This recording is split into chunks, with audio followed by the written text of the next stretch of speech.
राष्ट्रीय महामंत्री सह बैरमो विधायक राजेंद्र प्रसाद सिंह पूरे राजकीय सम्मान के साथ दामोदर नदी के तट पर पंचतत्व में विलीन हो गए। घाट पर उनके सम्मान में 21 बंदूकों की सलामी दी गई। उसके अरे यार उतना घुस जा, कहाँ ले जा रहे? घुस जाने से क्या हो जाएगा?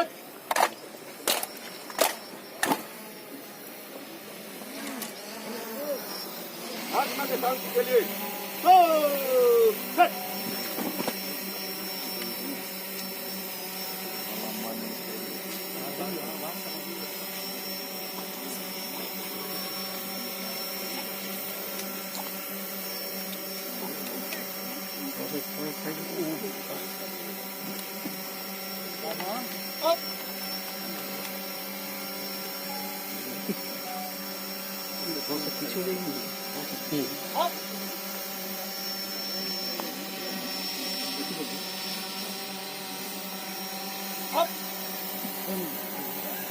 रुकिए भैया मत जाइए। अरे भैया पीछे रहिए ना। अरे भाई साहब हेलो, न्यूज कवर कर रहा हूँ, तुम इधर आ जाओ, इधर आ जाओ। देखो थोड़ा हमको नहीं पता साहब है, एकदम आगे सब लोग आ गए, काफी लोग रहते आगे, सब लोग ये लोग को भी देखना है ना, सबको लेकर चलना है।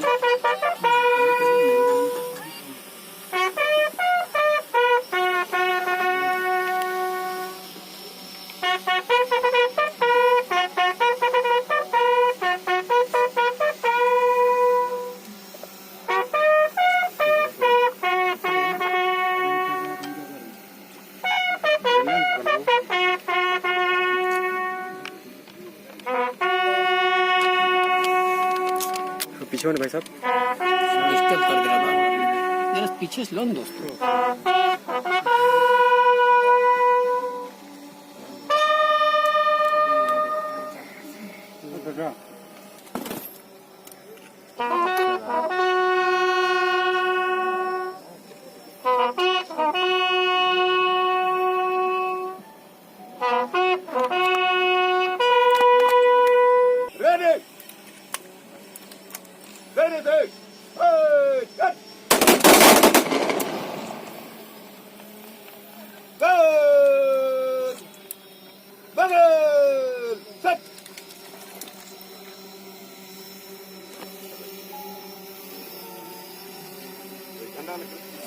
के बाद उनके बड़े बेटे कुमार जयमंगल सिंह ने पिता को मुख्य अग्नि दी।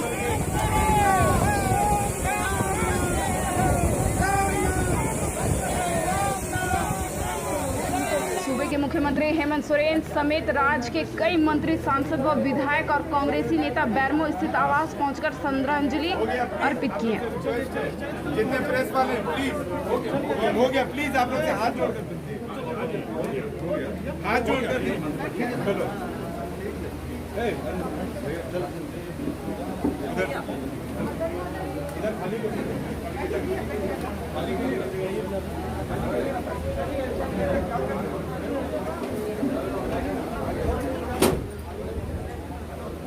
मंत्री बादल पत्रलेख ने कहा कि देश की मजदूरों की आवाज आज हमेशा के लिए चुप हो गई।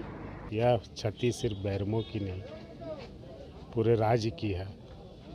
बिहार से लेकर यहाँ तक जो उनका राजनीतिक जीवन रहा, सदैव एक नेतृत्वकर्ता के रूप में, एक नेता प्रतिपक्ष के रूप में, सत्ता और विपक्ष के बीच के खाई को पाटने के रूप में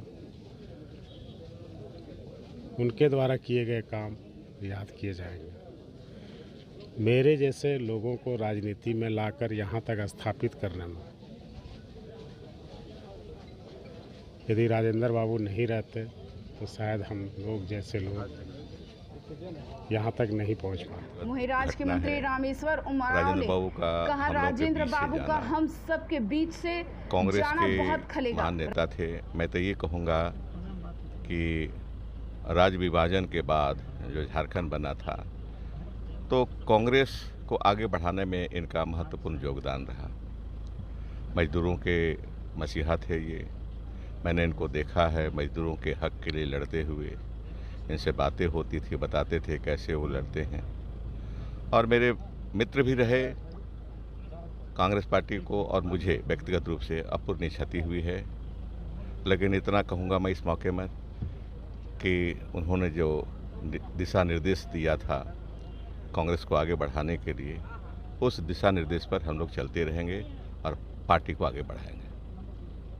हम लोगों के लिए तो एक तरीके से देखा जाए तो हम लोगों ने अपना अभिभावक खो दिया है। निश्चित रूप से झारखंड, खासकर बैरमो बोकारो के लोगों के लिए तो दुखद घटना घटी है ये, लेकिन हम लोगों का तो यहीं पे लालन पालन हुआ है। हम लोग ठीक औरंगाबाद से जाके, औरंगाबाद हम लोगों का नेटिव प्लेस रहा है, तो वहाँ पर हम लोग राजनीति कर रहे हैं, वहाँ से हैं। लेकिन हम लोगों को दिशा और मार्गदर्शन देने का काम राजेंद्र बाबू ने किया, हम लोगों के फादर को भी मार्गदर्शन देने का काम किया। तो निश्चित रूप से मैं इनका हमेशा ऋणी रहा हूं। और औरंगाबाद के बहुत सारे लोग यहाँ हैं और सबसे जो उनका जुड़ाव और लगाव रहा है, निश्चित रूप से उतनी मान्यता मैं समझता हूं कि जितना बिहार रोया है, झारखंड से कम बिहार नहीं रोया है।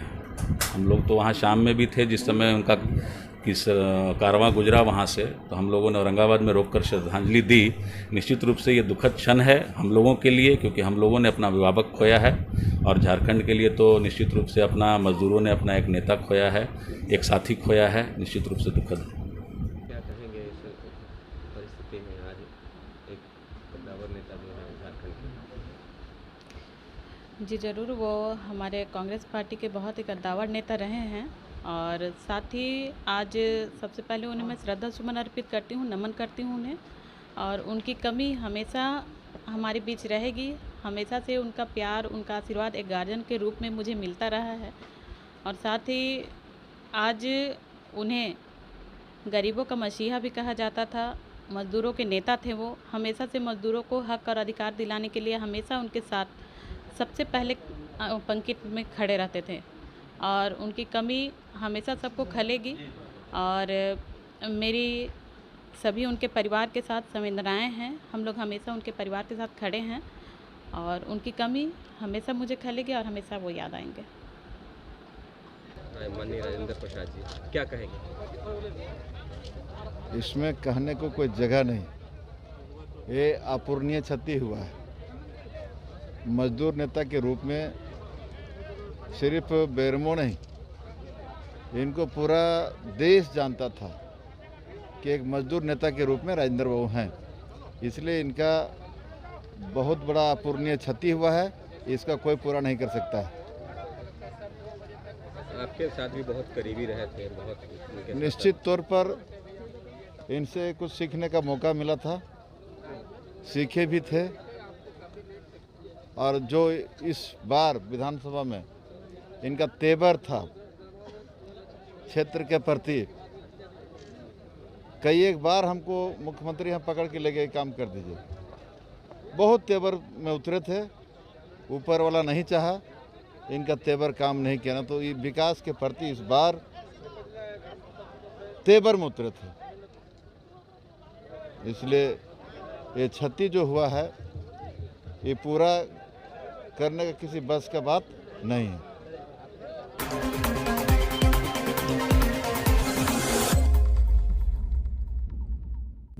पढ़ाई को लेकर पिता मधुसूदन गोप द्वारा डांटने पर पुत्र साधन गोप 14 वर्षीय ने फांसी लगाकर आत्महत्या कर ली। मामला पिंडरजोरा थाना क्षेत्र पिंडरजोरा गांव का मधुसूदन गोप ने अपने 14 वर्षीय पुत्र साधन गोप मंगलवार को सुबह 7 बजे पढ़ने को कहा। पिंडरजोरा पुलिस यूडी केस दर्ज करते हुए पूर्व मुखिया गोरचंद महतो व गांव के अन्य लोगों की उपस्थिति में शव को पंचनामा के लिए भेज दिया है।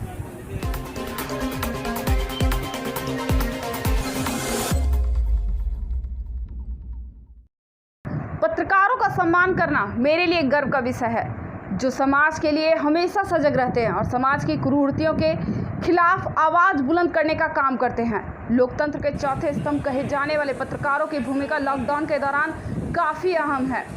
ऐसे लोगों को मैं सल्यूट करती हूँ। यह बातें भाजपा नेत्री रागिनी सिंह ने बिहार बिल्डिंग में मंगलवार को पत्रकारों को सम्मानित करते हुए कही। आगे कहा कि इस कोरोना जैसी महामारी के दौरान लोग अपनी सुरक्षा पर ध्यान दे रहे हैं, जबकि पत्रकार अपनी जान की फिक्र छोड़कर समाचार संकलन करते हैं। पत्रकार हम तक सत्य पहुंचाने के लिए अपनी जान पर खिल जाते हैं। रागिनी सिंह ने कहा कि पत्रकारों के लिए हमेशा खड़ी हूं, उनके सुख दुख में हमेशा साथ रहूंगी। इस दौरान पत्रकार विष्णुकांत तिवारी, गोविंद नाथ,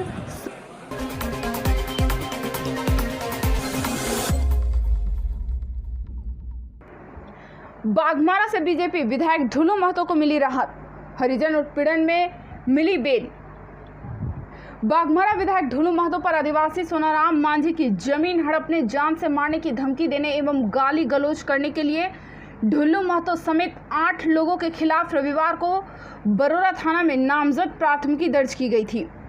सोनाराम मांझी द्वारा बरोरा थाना में की गई शिकायत में कहा गया कि ढुलू महतो, बहराकुदर निवासी गोपाल महतो तथा चंडी सिंह, जानकी महतो, टिंकू महतो, कमल महतो, बबलू महतो तथा टुंडी के रहने वाले अशोक ठाकुर ने उसके साथ गाली गलौज किया था, जान से मारने की धमकी दी थी और जमीन पर कब्जा कर लिया। वहीं इस मामले में बाघमारा विधायक ढुलू महतो को हरिजन उत्पीड़न मामले में कोर्ट ने बेल मिल गया है।